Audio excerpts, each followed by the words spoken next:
Hello, everybody, and welcome to This is a Talk Show. I'm really happy you're joining us today for our special Pride Month Season 2 finale. We have got some amazing guests for you, and hopefully you have a fun time with us today. So I wanted to honor one of our great disco heroines today with my first song. So this is Donna Summer's amazing Love to Love You Baby.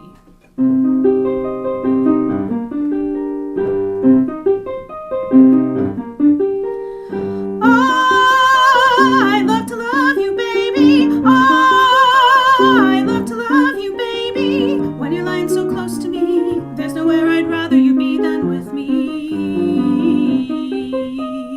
I love to love you, baby. I love to love you, baby. Put your head down real close to me. Save my mind and set me free, set me free.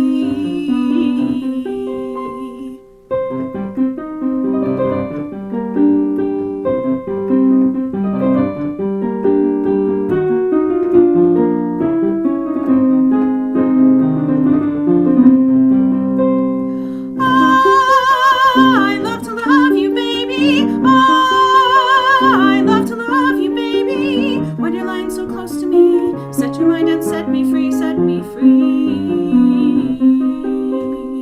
I love to love you, baby. I love to love you, baby. I love to love you, baby.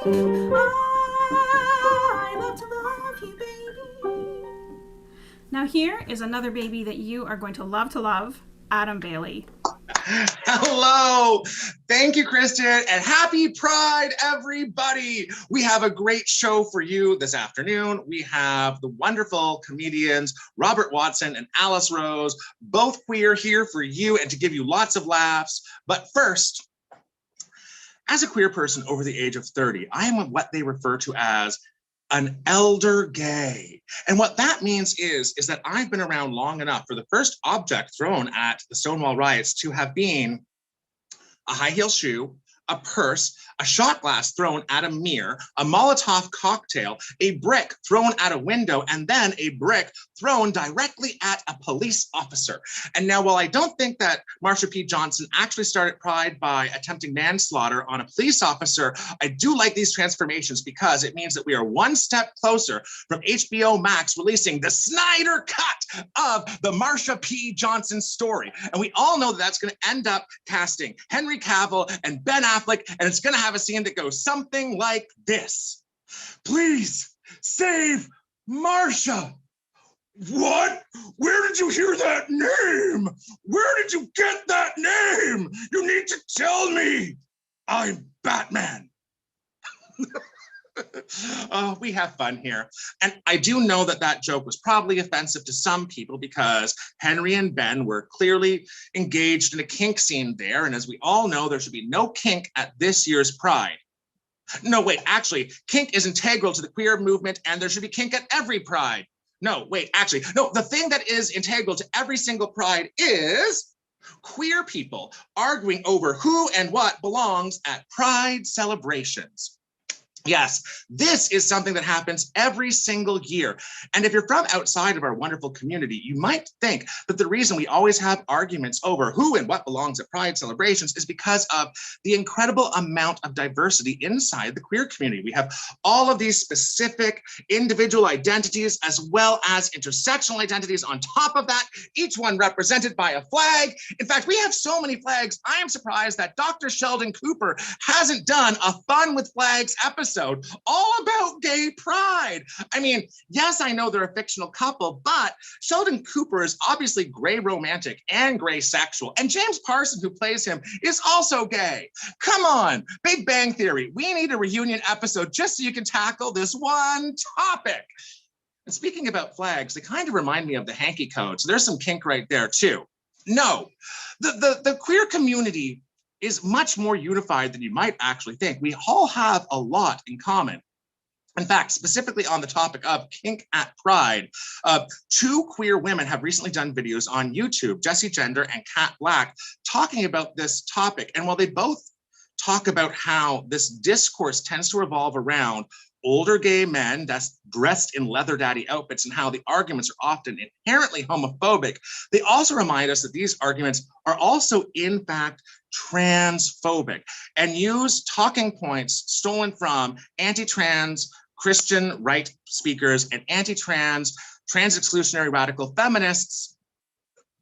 We're all actually kind of a little similar because of this. And this is something that they remind us. Links to those videos down below.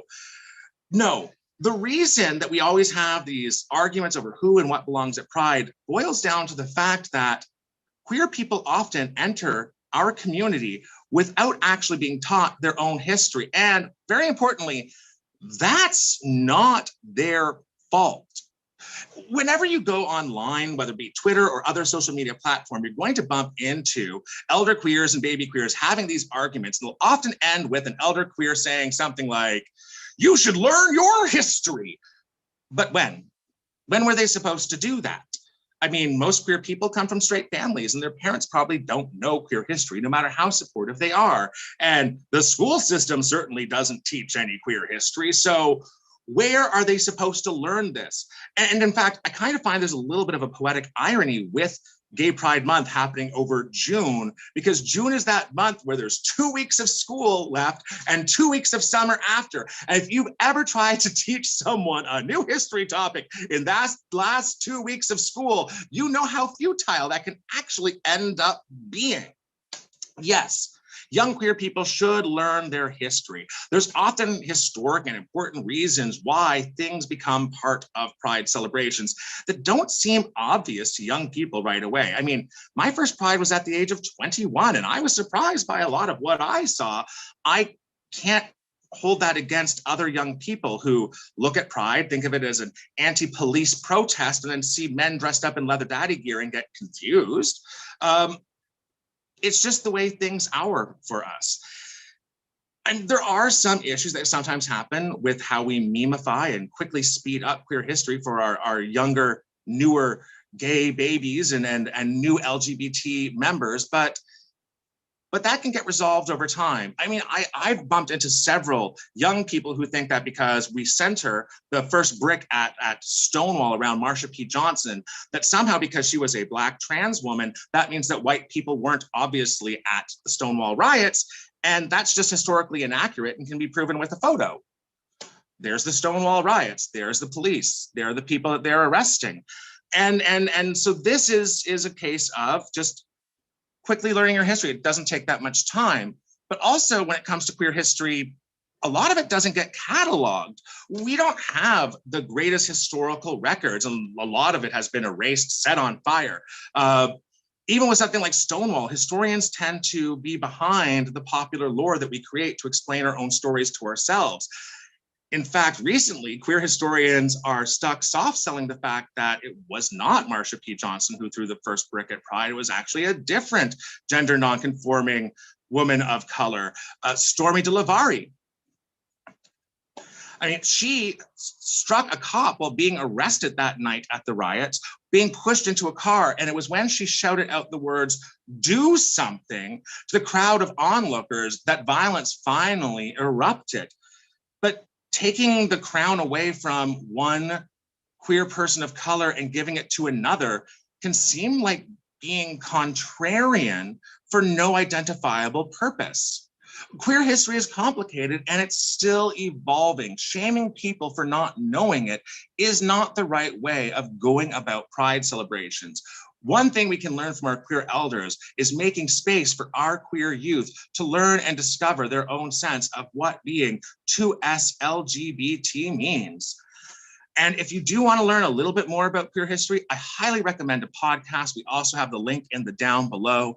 The amazing historians who run You're Wrong About do a Stonewall episode, and it's a little over an hour long, and it is filled with historic facts, including the fact that Tupac's mom was part of the original Stonewall riot. So there's some queer history for you. And here with some more queer history that's happening right now is Kristin Mueller-Heaslip. Hello. Hello.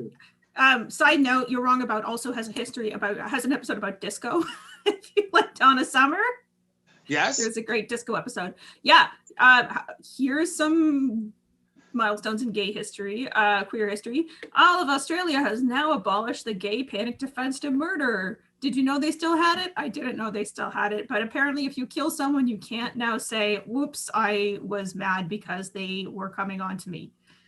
Yeah, this is something that actually still exists in New Zealand, the USA, the UK, as well as many other countries, Kristin. And a lot of straight people actually don't know about it, and thank God, because yeah, it's a horrific defense where people can say, yeah, I didn't realize they were gay, I found out, and oopsie daisy, I accidentally murdered them because I found out they had a queer identity. And that's used almost specifically against gay men and trans women. Yeah. And I mean, in Canada, it's not that we don't have that law. We don't have that law, but the police enforcing the laws that we do have is also something that we don't have. Police were onlookers at a gay bashing that happened this week on the ferry back from the Toronto Island. So we were talking about that before the show. I think I'm glad that this is happening. Like, I think that's a horrible law, and I'm really happy that it's being taken off the books. I want it taken off the books everywhere that they say that gay people have equal rights, because clearly we don't if civilians have a defense for murdering us just based off our identity. Hooray, Australia. But I would rather that just be taken off the books everywhere, and for when violence happens against us, for it to be taken seriously. Well, that would be nice. Yes, I agree. And I heard you also had another piece of gay history to share with us. Well, I do. I don't think I have another piece of gay history to share with us. What's the next thing to share? I have something very upsetting to share with you and our audience. I don't. Yes. This is a film which will be premiering at Cannes. I just want everyone to steel themselves. This is a very well, let me just play a bit of the trailer and you will see what I'm talking about, okay?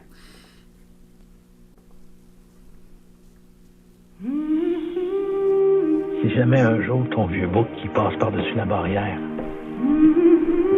il voudrait que sa petite biquette elle continue de rendre le monde heureux, mais qu'à poursuivre ce qu'on a bâti tous les deux ensemble.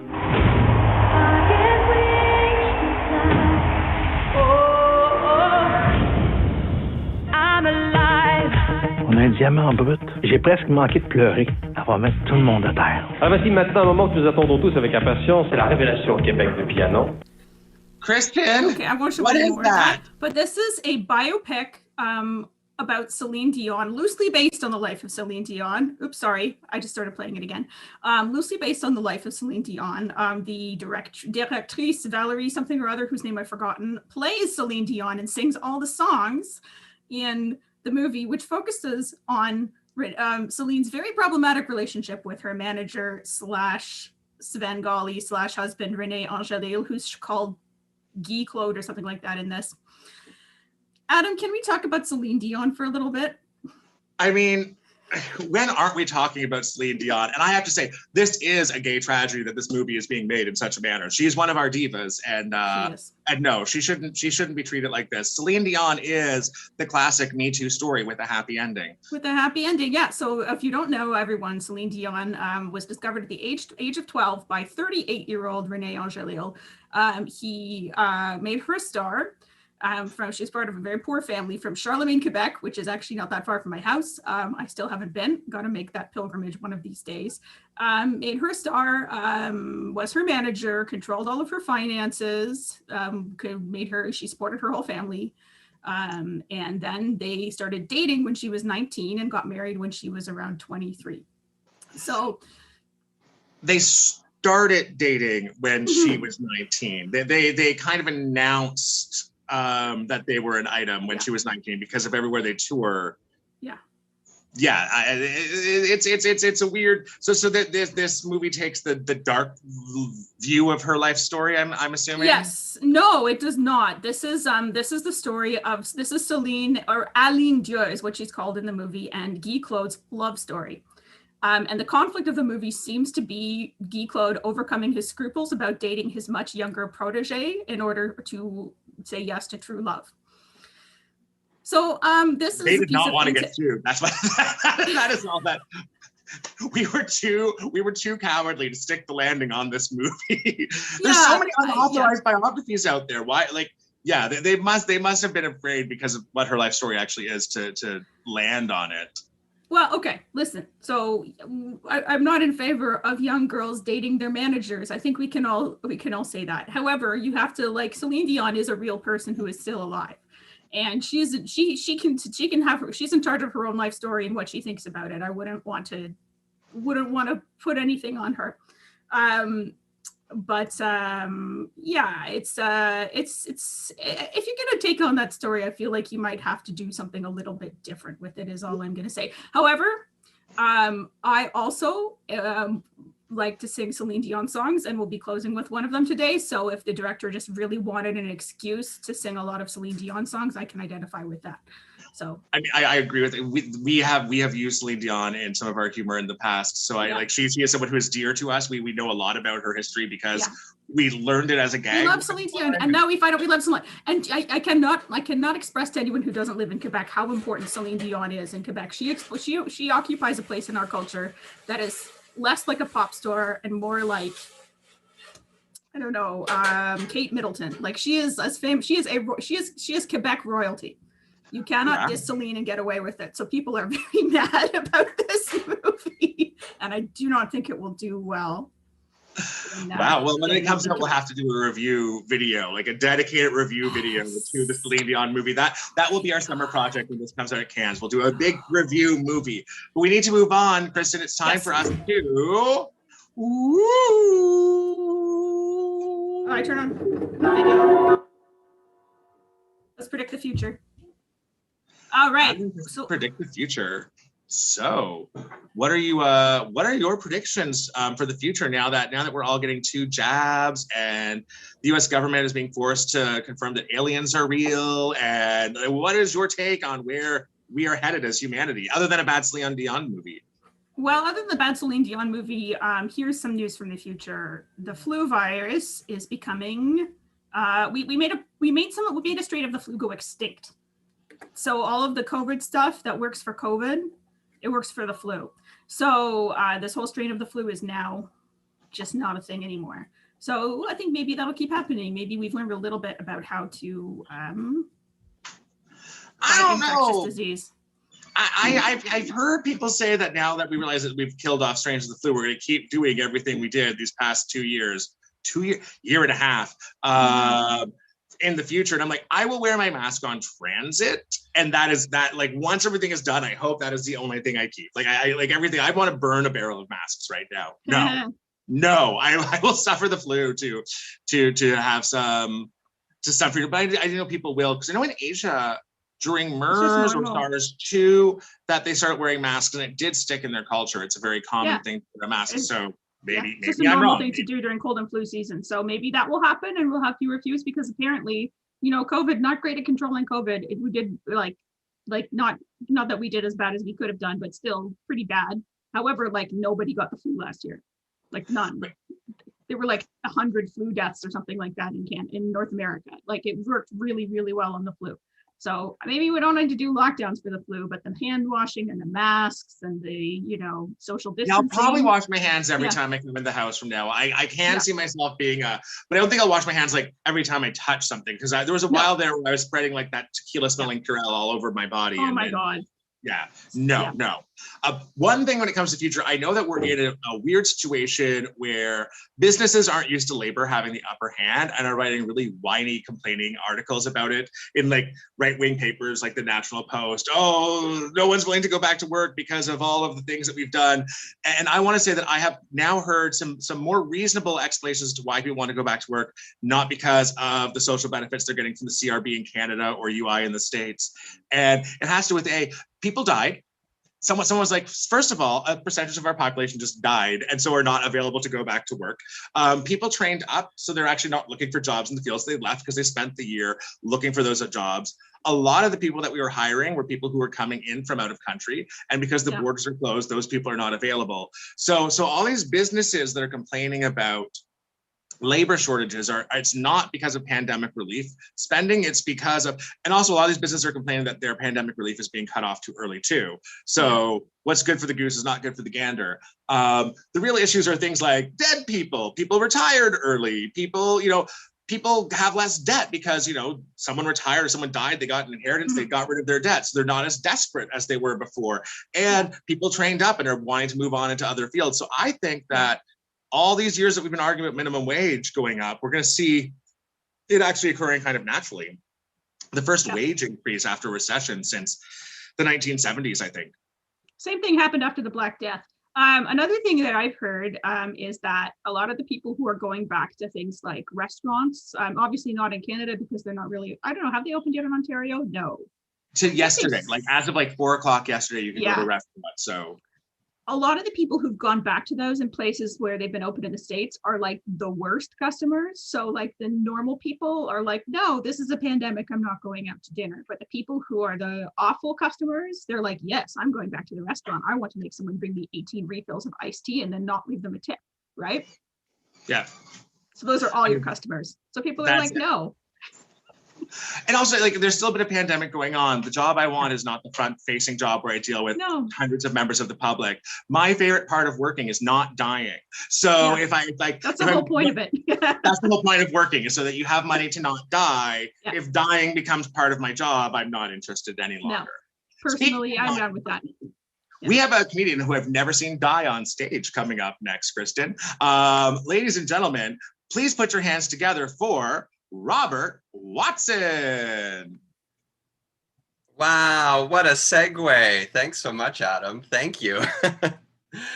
Folks, thanks for having me on the show. First of all, I know I'm here to do a bit of comedy, but like so many queer people this week, it feels relevant to at least address the attack that happened at the Hanlan's Ferry dock to one of our queer community.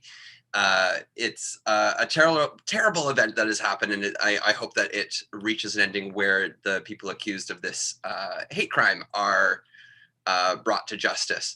I found out that news early on Wednesday before it hit the news. I found out on social media through a few friends, and I felt so helpless in that moment. I did something that I have never done in my life. I became an internet troll. I found out that the person who is allegedly the attacker is a member of a CFL team, the Ottawa Red Blacks. And so in order to feel less helpless, I went online for most of the day just trolling the CFL, trolling the Ottawa Red Blacks, just being like, hey, one of your people did something really terrible. When are you going to address this? I mean, I guess that's like really polite trolling, but I did it all the way down the CFL timeline, all the way down the Ottawa Red Blacks timeline. I'm like, oh, here's their Pride post from 2016. Better make a comment about this. And I wasn't the only one. There are hundreds of queers coming together and being like, we want justice. And I think that's like maybe one of the few times where I've seen like, oh, you know what, this trolling created action. We're so used to our of these kind of incidences coming in under the radar. The news doesn't want to report it. And I thought that was one of the things of light that came from this, is a community demanding justice and getting it through the internet. And it did actually make me feel better. Anyways, I just wanted to say that, and I really hope that Mr. Gomez is healing up very well at home. Of course, we're in a pandemic right now, still, after a year and a half. I think I was on one of the first episodes of This Is a Talk Show when the pandemic hit. And I know we're all tired, right? But I found out, I have a little bit of advice. If you're feeling like down about the pandemic still, try saying it in French. Une pandémie. Doesn't that sound nicer? It's nice and airy and floats. And it's like, ooh, une pandémie. You know, even that, the Celine Dion story, I think must sound much better in French. And that's why people in Quebec aren't as up in arms about, the reality of that story. So yeah, give it a try. Unemployed due to lockdown, une pandémie. Haven't hugged another person in over a year, une pandémie. Can't buy that item at Dollarama because someone arbitrarily decided that it's not an essential item. C'est une pandémie. It's like a meditation.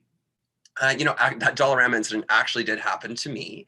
I went into Dollarama to buy some plant food, and the woman at the counter was like, "I'm sorry, sir, that isn't an essential item."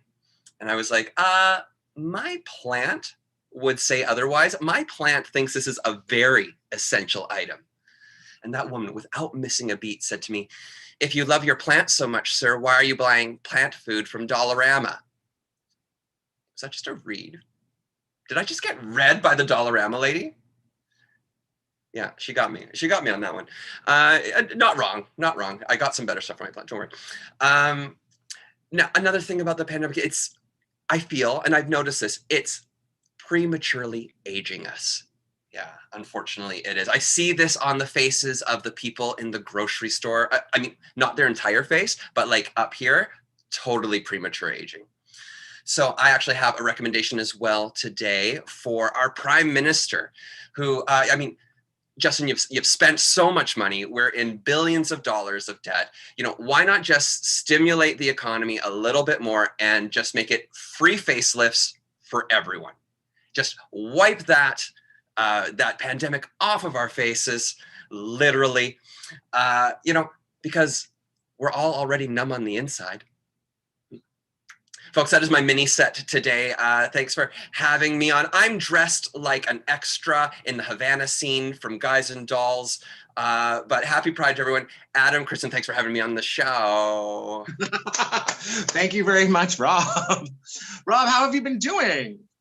Yeah, I'm surviving. You know, a lot of that, what I was talking about there, a lot of truth. I mean, I did troll hard this week, and it was something that made me feel less helpless. Not really my thing, but trolling can be used for good. And I think that this was one case where the news caught it because of that.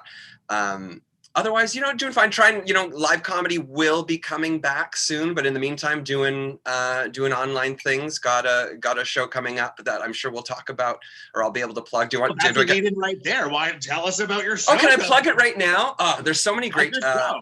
There's so many great queer comedy shows that are happening online this year, and the other guest tonight, Alice, also has a great one coming up, which I'm sure she will talk about. Mine is Pridezilla.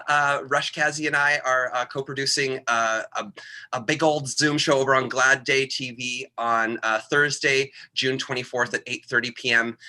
You can find Pridezilla on Facebook or on Eventbrite just by typing it in, and the page will come up. You can click all the things like that. That's fantastic. And I'm so glad it's with Glad Day too. Like that, there's someone that I should have put in the down below, because Glad Day, if we're talking about queer history, is one of those places that archived a lot of queer history for, I remember when they were up 7 flights of stairs and very hard to access, but like, yeah, obviously back in the day, it was also important for queer safety to not be as easy to get to. But they had all the gay history, and they would print 3 pamphlets to make sure that you could learn whatever there was to learn.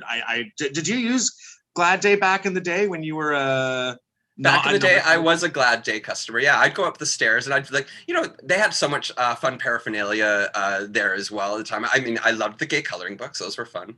You know, I bought. It was the only place where I could find storybooks with gay or queer characters. So I often would go up there and buy children's books to give to people that was, you know, going to teach kids about inclusivity. That was one of my big things about going to Glad Day, and still is.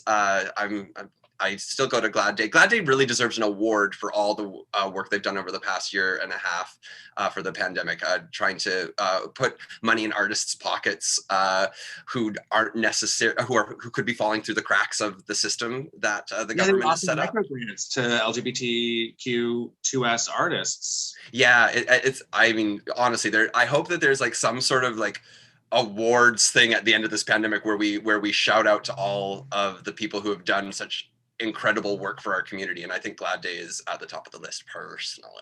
Yeah, 100%. And I mean, I know it's happenstance that they were promoting you, but just the minute the words came out of your mouth, I was like, screw you, you're wrong about podcasts. I know there's a gay man attached to it, but Glad Day is all the queer people all the time.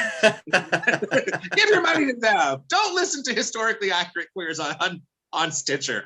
Go and do both. You can do both. There's room. I one of my pet peeves in discourse is when we don't need more of like trying to make room for something by eliminating the other thing. I'm like, no, you can have your Wes Anderson movie, and you can have Regina King produce a movie, and you can have all of it. Why limit yourself? Just create more movie watching time by raising wages for workers. Yes. I'm just gonna say yes to that because that all sounded good.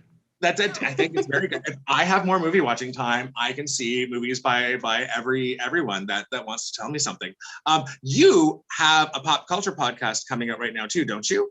I am in the middle of a pop culture podcast with my lovely friend and colleague Vong Shou, who is well known for his Rice Asian Comedians podcast. He's expanded that to include all sorts of different diversities, and specifically for Pride Month and going forward, I will be a continuing guest host with him.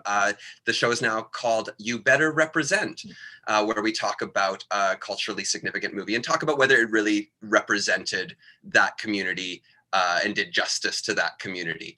Last week we talked about the birdcage and how that represents our community. Of course, looking at it through the eyes of 2021 back to 1996 creates some great discussion. So that one's a particularly fun episode to check out for sure. I mean, speaking of baby gay things, like when I was coming out, like I remember I was already all the way out to my Toronto friends and family, but like one of my first jobs waitering, I was often asked to serve tables by the table as Jack from Will and Grace. And as groundbreaking as that show was, it put a terrible, it was like, I hate this show now. Will and Grace is the worst show ever. And then years later, I got married, and my husband loved Will and Grace. We watched during brunch every day, and I really fell in love with it. But there was a good decade that if you tried to talk to me about Will and Grace, I was like, homophobe, you're the worst scum ever. And you can't control for how these things impact us sometimes. Yeah. I can imagine that there's someone that has the same feelings about Birdcage. Oh, I'm sure. I mean, you might not have had Will and Grace without Nathan Lane being the way he was in the Birdcage. It's quite possible. I got that too about the Jack thing, though. I was working as a makeup artist during that time. So, I mean, I was already a living stereotype. But, the people be like, oh, are you Jack? And I'm like, no, I'm not. Here's my business card. Let me find someone else to serve you. Are you Jack? No, I'm a human being. Stop it. No, they knew they were saying it simply because I was a makeup artist who was gay. It's like, are you Jack? And I'm like, I think they're being your friend when they do it. All the tables that asked me to do it thought they were being cool, and they were not being cool. No. You know who's cool? You know who's cool? I think I might, but tell me. It's Alice Rose. I'm gonna bring her out in 1 minute to do some comedy. But before we do that, great. You've done the show before, so you know that we do the news later on the show. Do you have some free time? Do you want to do the headlines with us later? Oh gosh, absolutely. That would be absolutely fantastic. I had so many plans, but I will cancel them all just for you. Excellent. Well, stand by, and ladies and gentlemen, please welcome to your screens, Miss Alice Rose.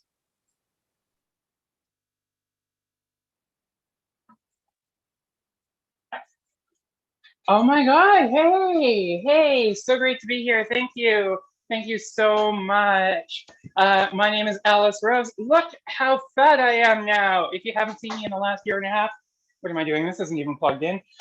If you haven't seen me in the past year and a half, you might be a little surprised. I know I was trying to curate a certain aesthetic before the pandemic hit.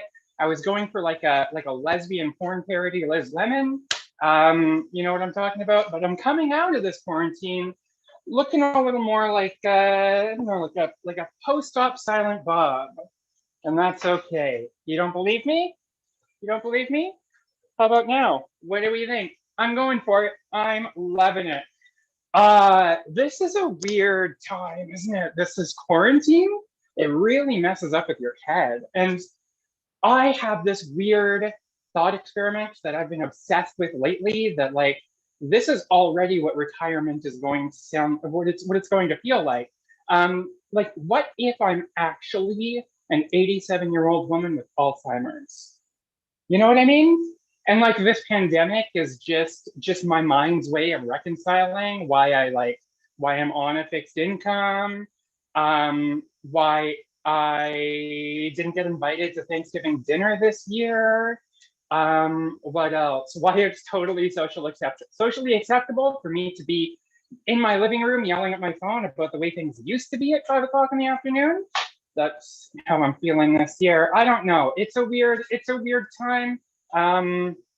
who knows what's going on. I'm streaming from my house. I'm here in my house.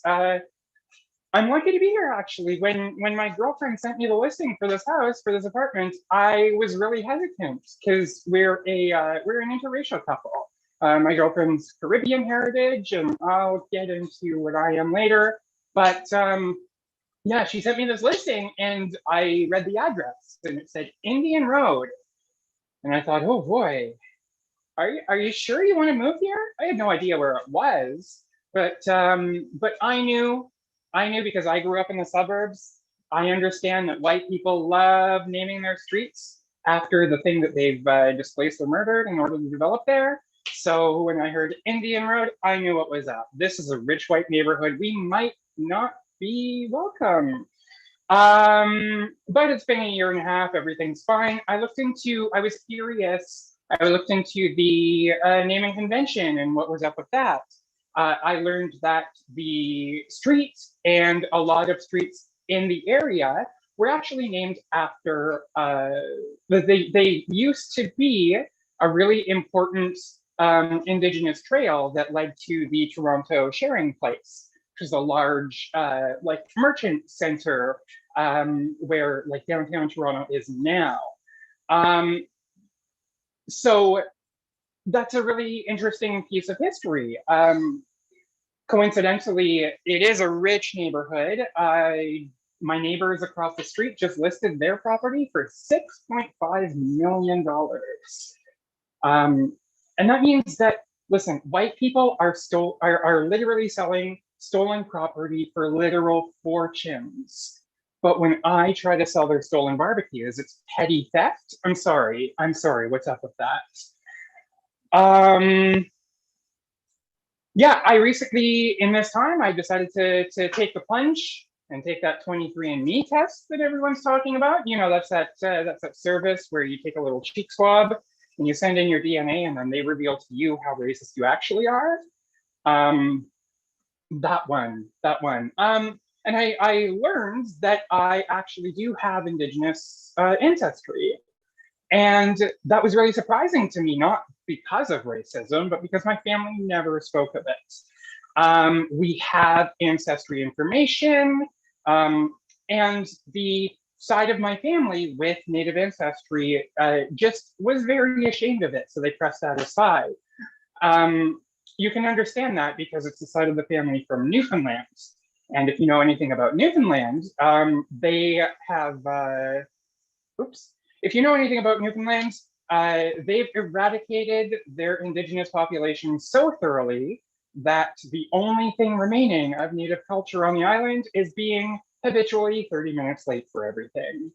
That's a time zone joke. Don't let it get over your heads. And I just want to close out by saying, I know it might be a little bit of a touchy subject, especially with the news now, but I just want to remind you that I am 1/16th Indigenous, so I can totally say that joke, as long as I throw out the other 15 racist jokes that I prepared for myself tonight.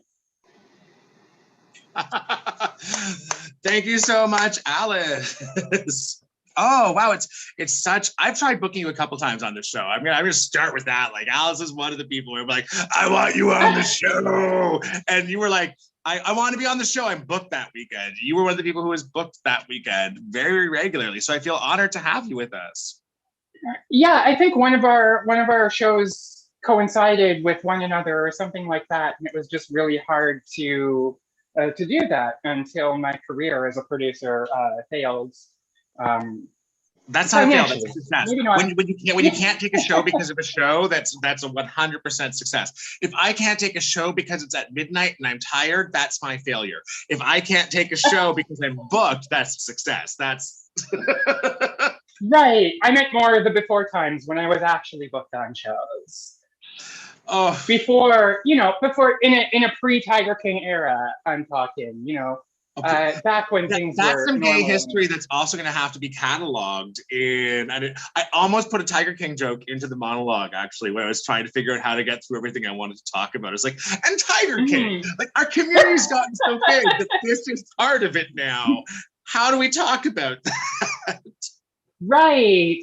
That's so funny. I have a joke about Tiger King too, where I went to my therapist about a recurring sex dream I've had ever since I watched Tiger King. And they helped me unpack that even though I'm as gay as I am, and that I am attracted primarily to women, that some part of my subconscious still sees myself growing up to feed my husband to a tiger. So that's my Tiger King joke. Oh, wow. The other side of it, the Carolyn Baskin side. Oh, my.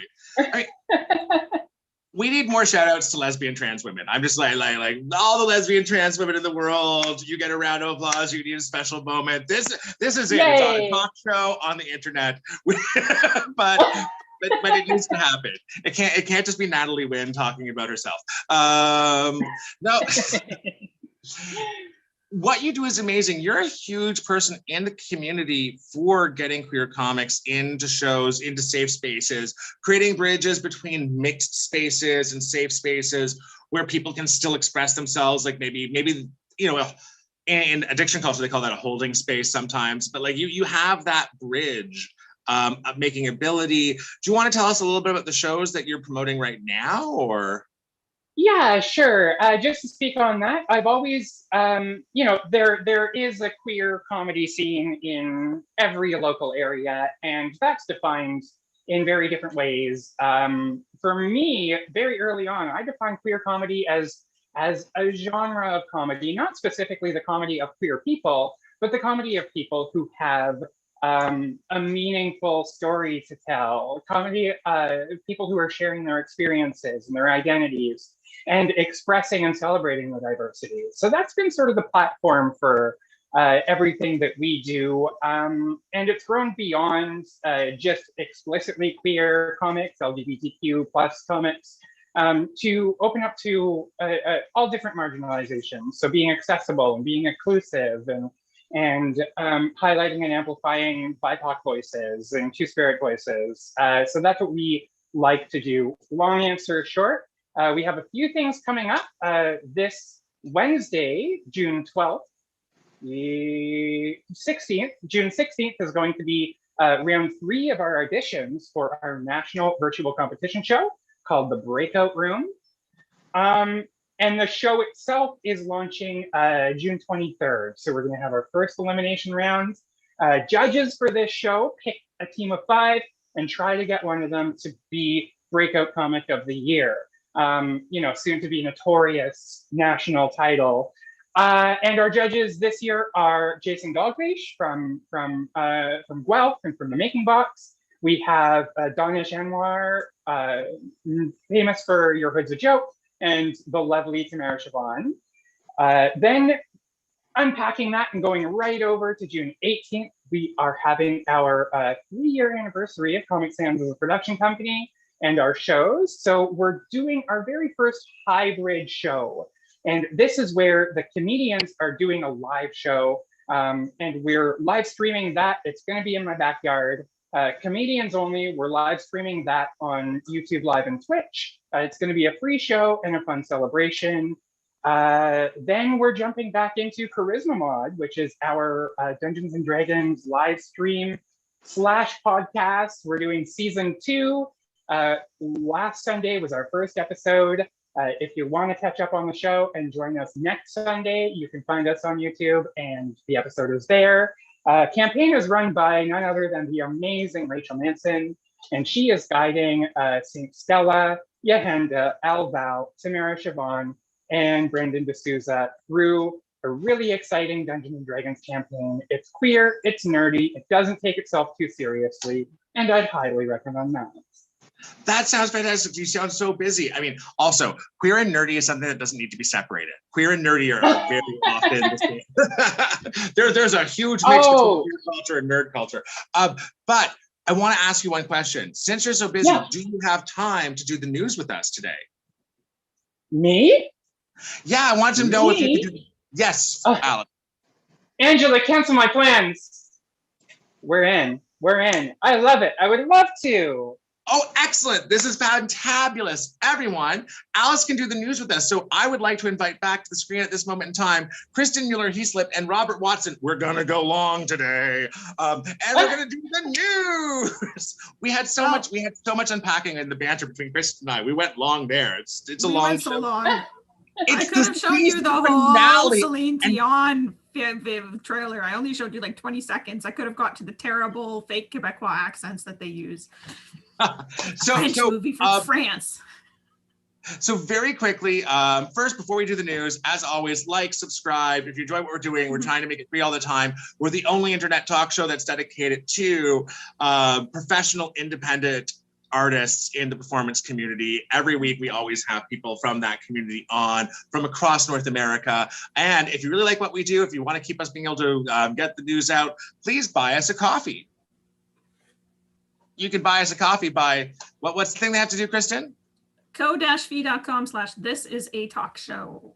Yeah, ko-fi.com/this is a talk show. So you can just buy us a coffee and we'll say your name next time. We've had Vashti and Carol Grills and other people buying us coffees. Some anonymous donors. And once again, whatever you want to put in that name box, I will read it on the air with some obvious and simple limits. If you want to call yourself no, Honey Badger. Boy 69, Honey Badger, don't care 420, I'll say anything. So Tiberius middle fingers. That's exactly sure. I don't care. I Whatever you. I just love that. I love that when it's a serious show that has donors and they read them on the air. So it's like, thank you for listening to our hard-hitting investigation into private prisons. Thank you, Weed Lord, for your generous contribution. I just think that's funny. So now it is time for This Is a News Segment. Mm-hmm. And if you don't know the rules for This Is a News Segment, how this works is Kristin is going to put up headlines and explain them to us.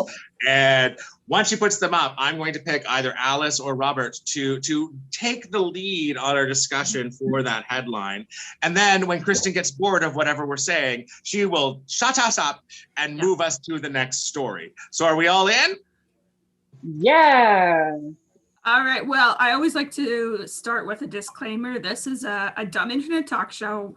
There are much more important things have happened this past 2 weeks than we're going to talk about today. We mostly pick stories because we think that they're a good springboard for comedy. So if we didn't say something that's really important, it's not because we don't care. It's because we didn't want to make jokes about it. Now, here's our first story for the day. Some science news. Cannibalism study finds that people are not that nutritious. If you compare, say, an average person to, say, a deer, there's a lot more more calories per pound, per size. So people were trying to answer the question, why didn't early man eat each other more often? And it just turned out to be kind of pragmatic. So people, not what's for dinner. Alice, you put some diet humor into your stand-up set, so I think you get to lead us on this. Oh no, I would beg to differ. I've got an extra 30 pounds after this, and I've been eating well throughout the past 18 months. It's been nothing but healthy, fibrous. I'm convinced I'm an 87-year-old woman with Alzheimer's, so I'm getting my brain, I'm getting my fiber. I have it on very good authority that I am quite tasty. Robert? Yeah, well, I mean, I could see nowadays that definitely being true. And it's like, I see what I eat. I'm like, yeah, I'm not that nutritious. So I would agree if that was a study about today, but we're talking about like actual prehistoric people were not as nutritious. Well, it seems to be like the amount of fat. Sorry, it's the amount of muscle per pound. People, not that much muscle. You don't want to eat the fat. It's not that good for you, right? I mean, it's good for you, but you don't want to eat the pure fat of a creature. Sorry, this is really gross. Sorry, everyone. No, this is going south real fast because I'm like I'm always good for a little bit of marbling myself. So yeah, but you don't want the thick layer of anyway. Well, you just cut that part out and leave it on the side. Pork chop is delicious. What is wrong with you? You eat pork? Disgusting. Is the thing. I can't believe you eat pork. Oh my God. No, the rind, if you do it perfectly, you heat up a pan nice and hot while you have your oven warming up to 350. Then you throw down the bone-in pork chop, cook it for 6 minutes on one side, flip it, and then throw it in the oven. 6 minutes in the oven, frying on the other side. no blood at the bone, perfectly cooked, delicious, and that rind is wonderful. Okay, I'm getting Adam bored. Do you Bailey. have anything more to say about eating people? I was going to say, this is a cooking show. Yes, this is a cooking show. I love the rendered fat of all animals. Some of my favorite foods are duck breast with a nice rendered fat, pork belly. I'm pro eating people fat. Okay. So, Isn't 3 it out of 4 time? comedians. Let's eat people. Let's eat Yes. people.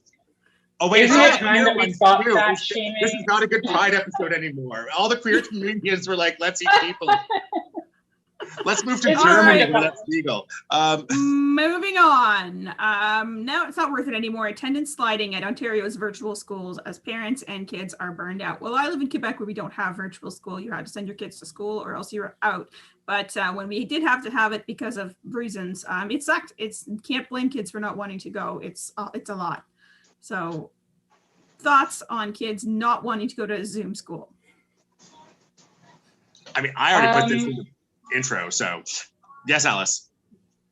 I just want to say that it took me 7 years on and off to finish high school, and I turned out fine. As an unemployed trans woman living in the attic of a rich person's house, I totally condone it. I think children are going to learn at their own pace. I think taking a year off for the sake of public safety is totally cool. Also, I'm all for like that salon style DIY self-education. So I think this next generation of people coming into the workforce and leading careers are going to be exceptional. Well, I mean, I hate make work projects, so I'm kind of up there too. Like, I think the kids and the families just like, it's not working, so why do it? Like, yeah. I would rather cram next year to learn the things, as long as they're willing to put in the work of like when we're in the classrooms to give me the info to learn. I'm up for, screw it, I'm not learning right now, but I will learn all the lessons going forward. Just like when I was 21, I didn't know anything about my own queer culture and told all the elder gays that I did, as every 21 queer has the right to do. I now have learned so many things. So, Rob, do you have something to add to like not wanting to go to school right now? Yeah, I mean, I'm going to sound like a broken record player to these parents and kids who are burned out by pandemic learning, but have you tried saying it in French? You know, l'école sur l'ordinateur. L'école sur l'ordinateur. Doesn't that sound lovely? I think people need to get over themselves and just do all their schooling in French. But there was a lively debate here in Quebec about whether it's le COVID or la COVID. And we have a language office that came down with la. So. That's a bitch. Yeah. I hate gendered things that aren't gendered. And I'm just like, those are women's clothes. Those are men's clothes. No, those are clothes. Those are my clothes. The entire French language, Adam. Everything. Yeah. It's baked in. I know that's why we don't use Latinx anymore, but I still have like that. I'm just like, you can't gender things that aren't gendered. Why? I see Adam would have done poorly in French class in virtual school. So let's move on. News from space. Flying car battery breakthrough makes futuristic transport commercially viable. We may be getting flying cars. I feel like this story comes up like every 10 years that flying cars are 10 years away. So what do you think? Flying cars? Will they ever happen? Well, we just learned that Kristin takes the Jetsons as a news source, but Rob, what do you think? You haven't started one yet. Well, that was a stolen joke that I was going to say right away.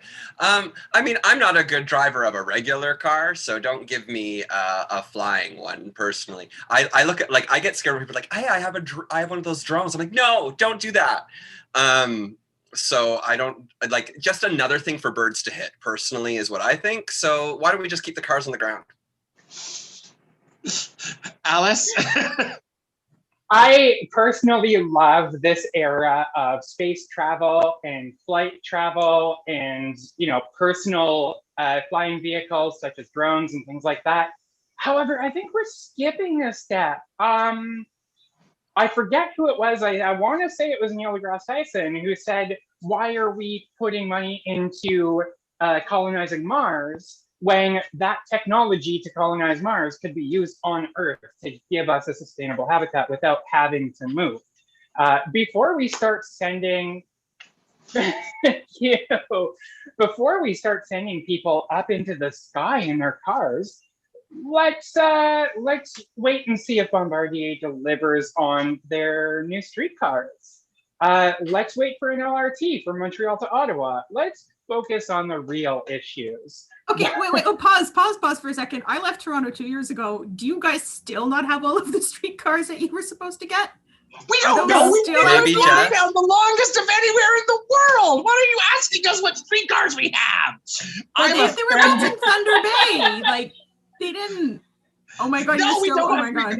The LRTs that are supposed to run along Eglinton some of them have been delivered though. So we're excited about that. That's fucking amazing. They did a ceremonial launch of one LRT car, but last time I checked, which was a year and a half ago because public transit and COVID, but they retired all of the old streetcars and just started using buses again. I don't know what happened. Wow, wonderful. Well, moving on. Washington State kicks off Joints for Jabs to promote COVID-19 vaccinations. There's been a whole lot of programs to give you a free beer if you get your shot. There have been lotteries. You enter to win $1 million, things like that but this is a new one. You get your COVID shot and you get a free joint. So do you think this will help with vaccine hesitancy? Any thoughts? Oh, I've got feelings. Mostly because Doug Ford and the Conservatives have kept so much federal money that's been given to them for funding things in Ontario to help with, like, say, schools or medical care and things. And they're sitting on it. So I'm like, what are they waiting for? Maybe. And then Doug said there's not going to be a lottery. And I'm like, Joints for jabs. Yeah, or exactly. Like something like that would be great. But I would like... do I want joints for jabs? I don't know. I'd like an edible option, personally. That's not alliterative though. Like, joints for jabs, edibles for, you're injectables. Right. No.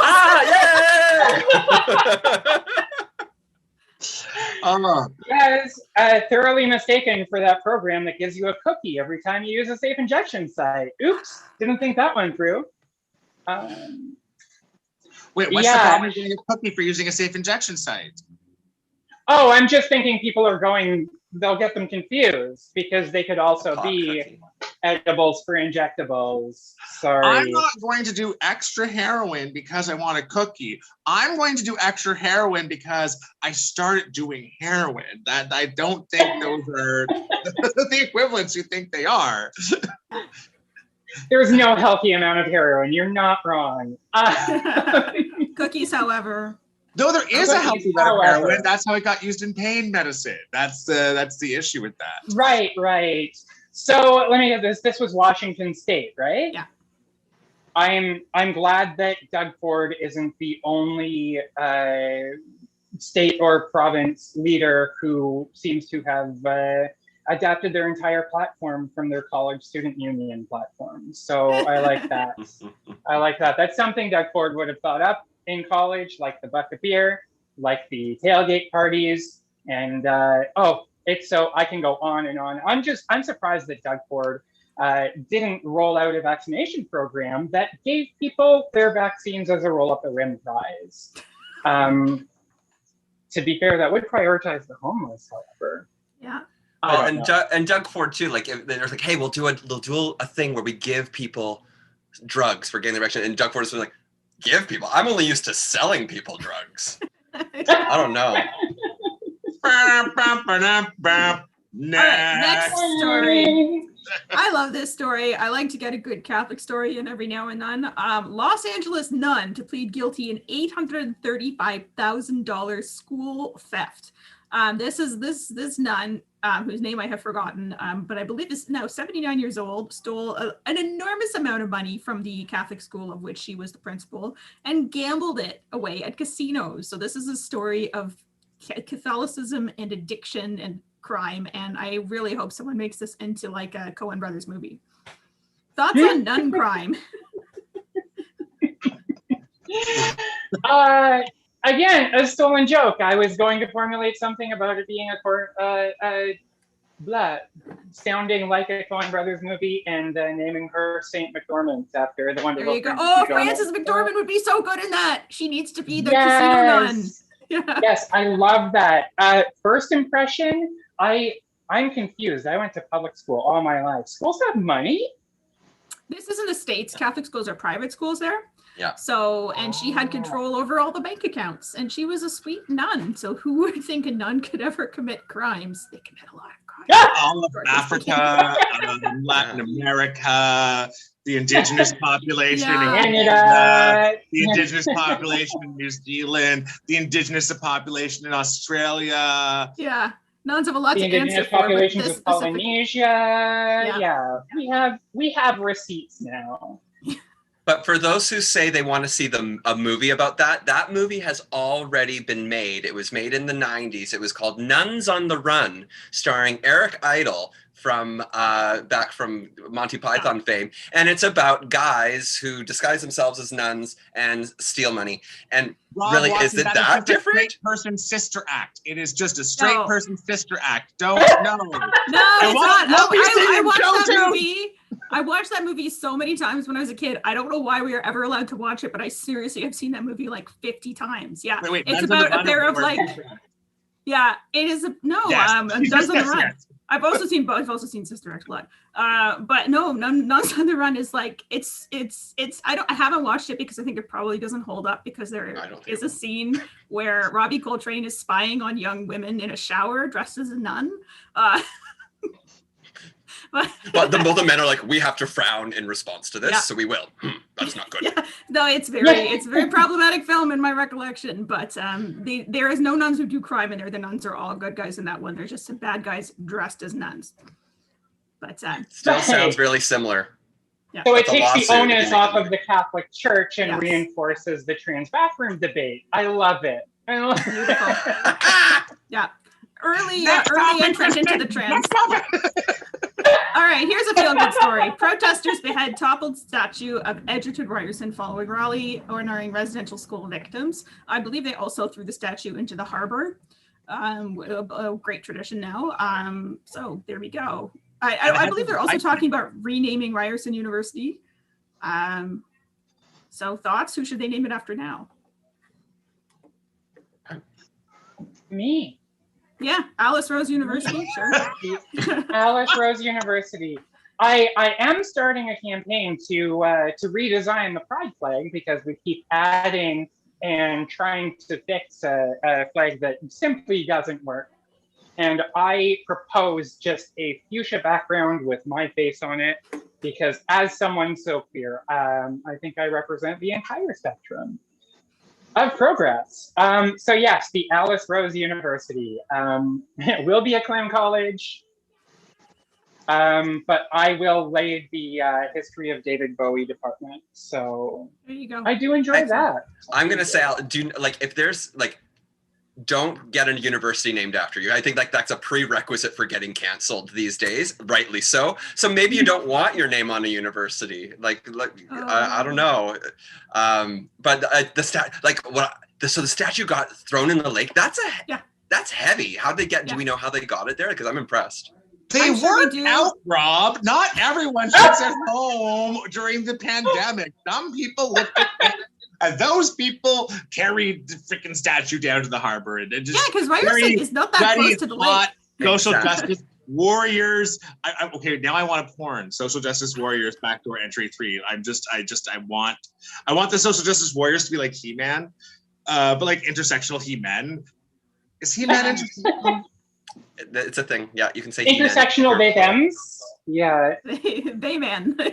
Intersectional he them. They them. Wait, but he's part of your name. How do you explain that? I use he, him, and they them pronouns. That's too confusing for me. Pick a lane. it's just He-Man refusing to pick a lane in queer identity debates and just blowing people up. Okay, now there's a new summer skit content for us to do. Right, moving on to our next news from France. We love to have some news from across the pond.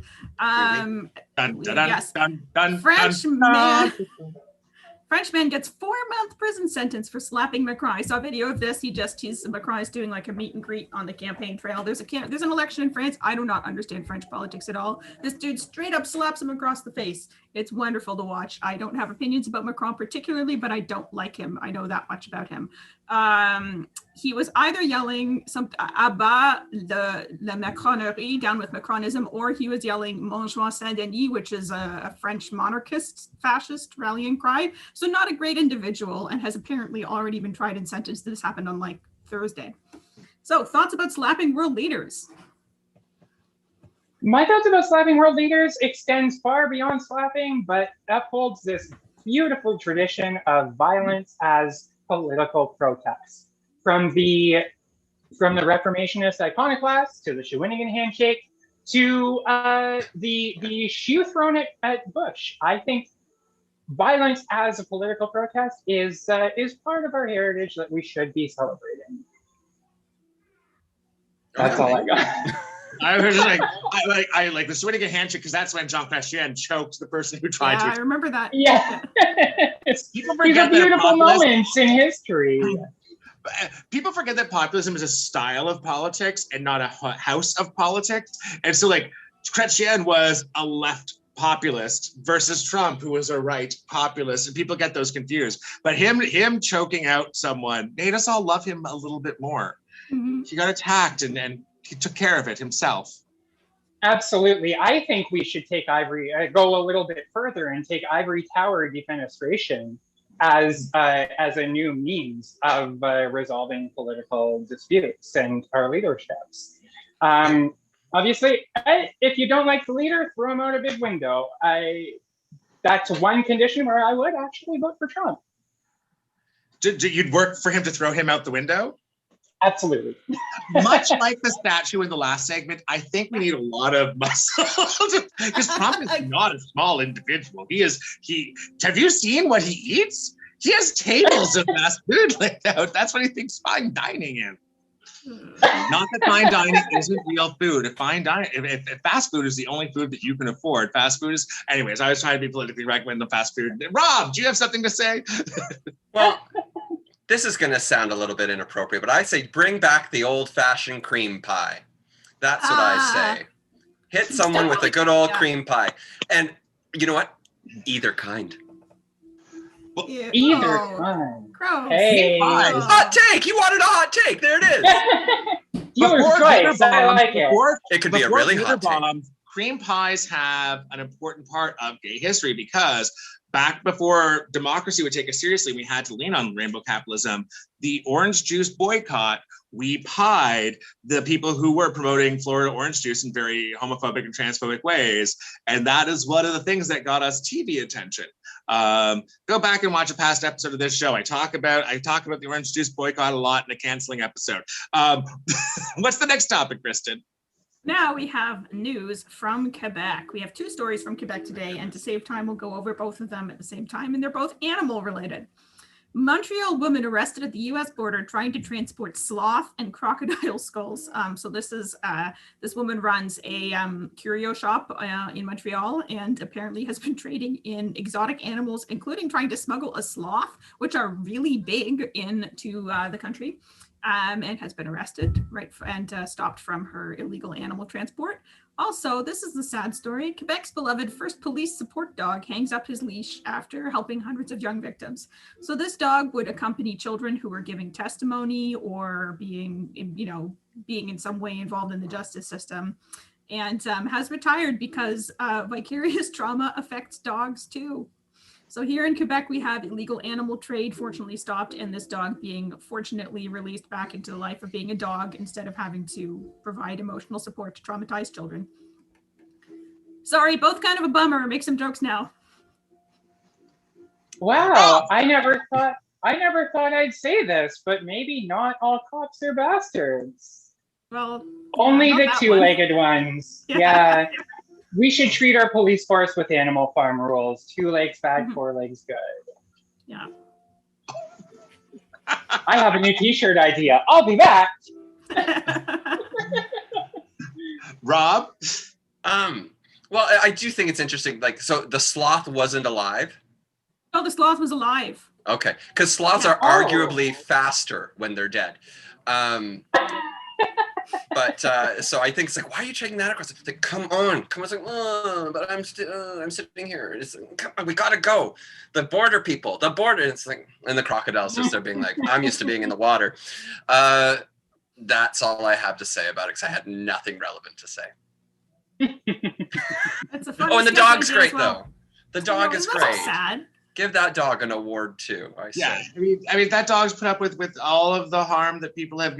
Originally, when I read the article and the joke that Kristin made when she pitched it, it was like, just, people are too much, and this dog is done with the people, and I'm like, that makes sense. Now I hear it's like children, and I'm like, no, oh my God, we're still humanity, and the only people who could take care of the children were the dogs. Dogs are so much better than us. Yeah. I love that, and I couldn't. Sorry.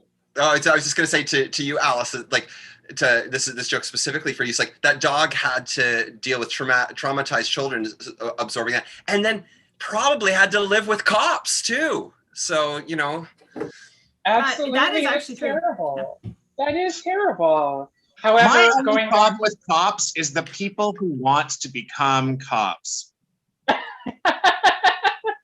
That's it. That's my only problem. Like, obviously someone needs to be in charge of justice, and you should have someone who you can call on when like a civilian is like, beaten on you and you shouldn't be being beaten on. There should be a safety person there. The only problem is all of the individuals who choose to do that profession historically.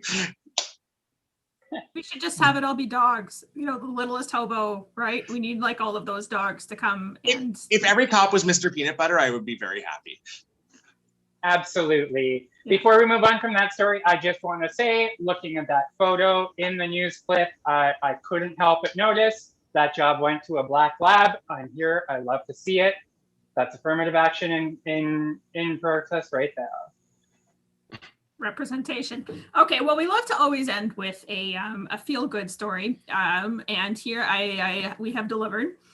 People's Party of Canada Maxime Bernier taken into custody by the RCMP in Manitoba. This man has been crossing the country speaking at anti-lockdown, anti-COVID hoax, conspiracy theory rallies, and finally, and I'm sure he's been fined $8 billion, but I'm sure he won't pay any of it, but finally he has actually faced some consequences for his actions. Hopefully the Quebec therapy dog will not have to spend any time with him. There's a lot of French content today. It's like you might live somewhere where there's French speaking. Maxime, this happened in Manitoba. Well, fair enough. From here, yeah. Fair enough. We usually only have two Ontarians on this show and in any episode because Kristin's in Quebec and then we have someone from else. This is like the first like three-quarters Ontario episode in a long time. So you brought back like that. You're like, okay, there's 3 Ontarians in this, so we need to really bring in that other content to make up for the fact that we've got people from Toronto doing this show. Yes, we're eroticizing the French. Yes, badass. We shouldn't do that. That is especially the takeaway. We're not eroticizing the French. In North America, the French were also a colonized people. They were colonized by English people, and therefore us using the French. Wait a second. Stop. Are you going to tell me that you think that Maxime Bernier is hot? Is that what you're trying to tell us right now? No, Adam is already... Because like Macron got slapped. There was a woman trying to like smuggle a sloth into the country and there was a sad dog. They're not eroticized stories at all. When we talk about eroticizing minorities, we're not necessarily talking about exoticizing. Okay. Not that was on me. Exoticizing, not spelling matters. And nothing else matters. That's the new Pride anthem. So thank you everyone for joining us today. And thank you Metallica for taking over. We needed a new Pride theme song. Alice, before we go, can you please tell people how they can get in touch with you? Visit our website, comicsansproductions.ca, or you can find me all across the internet at Alice Rose Labs. Robert Watson. Yeah, I mean, on the internet, I have most of my fun at the Gay AF Comedy handle, so you can find that on Instagram or Twitter, or you can just follow me because I have as you've heard from my routine, I've discovered trolling, so you can follow me on Twitter at This Is Rob Watson as well. And Kristin, do we have any information for people? Well, you can always buy us a coffee at ko-fi.com/thisisAtalkshow. This is our season finale for the regular show, but we'll be on and off YouTube doing some summer short content, some music videos, some other stuff. A meaning behind the French Celine Dion movie. We're definitely doing that. An 18-hour YouTube movie criticism series where we dissect every. We're not Natalie Wynn. We don't have that bandwidth. No, we can do 20 minutes tops on something. Do we have to watch that movie? We have to. That does mean we have to watch the movie. We have to watch that movie. Okay. I want to thank everyone before we go for being with us throughout the pandemic. This has been an interesting time to try and promote and keep in people's minds the wonderful variety of independent artists that exist in North America, from knitting gurus to DJs to comedians to playwrights. We've had them all. We've tried to bring people from a broad swath of humanity to you as well. Everyone was from North America in their practice of being an artist, and you can find them from the West Coast to the East Coast, down south. All sorts of people, all queer positive. Everyone on the show was a queer positive person. We want to thank them too. We also want to point out this isn't just Pride Month. This is also Indigenous History Month. Fuck Ryerson. Not the university. Fuck the person whose name was Ryerson. He was a bad person. My grandfather was Welsh, and the residential school program got moved to Wales from Canada, and he was hurt by that, and that caused intergenerational trauma. And that's not trauma that was forced on white people. We got some of it, but it was forced on Native people. So fuck the people who started the residential school system. And please come and join us throughout the summer. If you're not one of those people, which you're not, join us throughout the summer. We love you. We love all people, big and small. Except Edgerton Ryerson. Except Edgerton Ryerson and Donald Trump. And like, we don't need to name the 5 people we know. Everyone else is cute. There's like 5 people who are purely evil in the universe, and we know who they are. If you're not evil, join us next season. We love you. And Kristin, I think you're going to sing us out. That's right, Adam. This week, I wanted to end with some primo Celine Dion contents. Sorry. And let me just get all my windows sorted here. There we go. So, listen, if you're, I don't know, are they going to do a sequel to the Celine Dion movie where it's all about her adventures in Vegas? Because I don't know, maybe I would do that one. I'm not tall enough though. Anyway, this one goes out to all of our beautiful Fraggles out there. We love you. I can read your mind and I know your story. I know what you're going through, yeah. It's an uphill climb, but I won't be sorry, 'cause it's gonna come to you. Don't surrender, 'cause you can win in this thing called love. When you want it the most, there's no easy way out. When you're ready to go and your heart's left in doubt, don't give up on your faith. Love comes to those who believe.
love you. Happy Pride, and we'll see you all in September.